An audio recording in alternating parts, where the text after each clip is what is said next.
Sharing is caring. Yan, ito po ay retinal detachment awareness galing po sa mismong pasyente po na nagkaroon ng sakit na ito. Hindi po ako doktor, pasyente lang din po ako para po at least hindi nyo po pagdaanan pa o hindi na pagdaanan ng mga mahal nyo sa buhay, lalo na yung mga nakababata.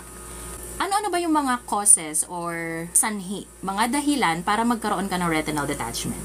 Myopia, diabetes, and trauma. Ano ba yung myopia? Condition niya ng mata, nearsightedness. Ibig sabihin, yung mata mo, yung paningin mo hindi na normal, hindi ka na 20/20 vision. Ibig sabihin, may grado na yung mata mo. Ang grado ng mata kapag myopia, negative. Yan yung mga negative 1, negative 2. Yan yung mga negative na grado. Paano magkukos ang myopia ng retinal detachment? Dito ko nakakategorize ng sarili ko. Kasi po, bata pa lang po ako. Malabo na yung mata ko. Pag 500 pataas na yung grado ng mata mo, kailangan, pinaprioritize mo na yung check-up ng mata mo. Negative 5, negative 6, negative 7, ibig sabihin 500, pataas na ang grado mo, at risk ka na para magkaroon ka ng retinal detachment.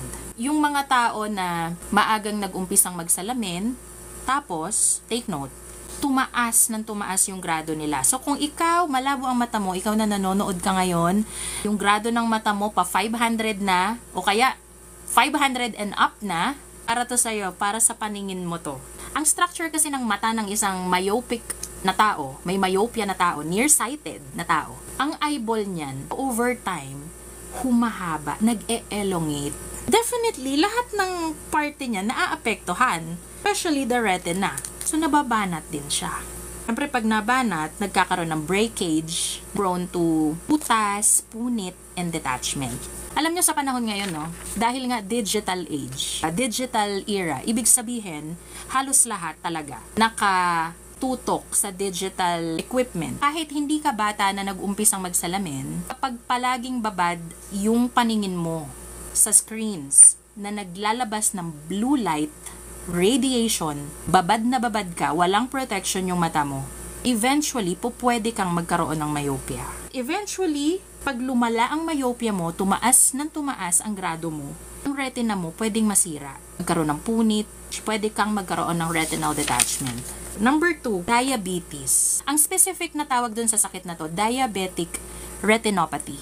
It's a killer disease. Kasi once you have diabetes, it can cause a lot of other complications. Yung mata kasi natin, like yung retina, may mga maliliit na ugat yan eh. Nadadamage ng diabetes yung mga little blood vessels and veins sa retina.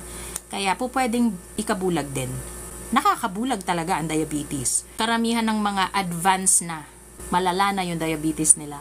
Ang nangyayari, 'di ba, it's either napuputulan sila ng paa, nabubulag.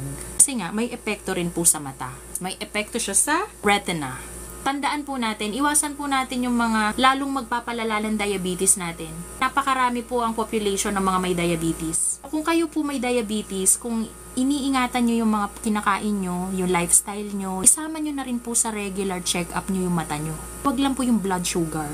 Have a regular eye check-up din po. Ipasilip nyo po yung retina nyo kung okay pa ba. Number 3, trauma. Ano po yung trauma, ma'am? Yan yung aksidente.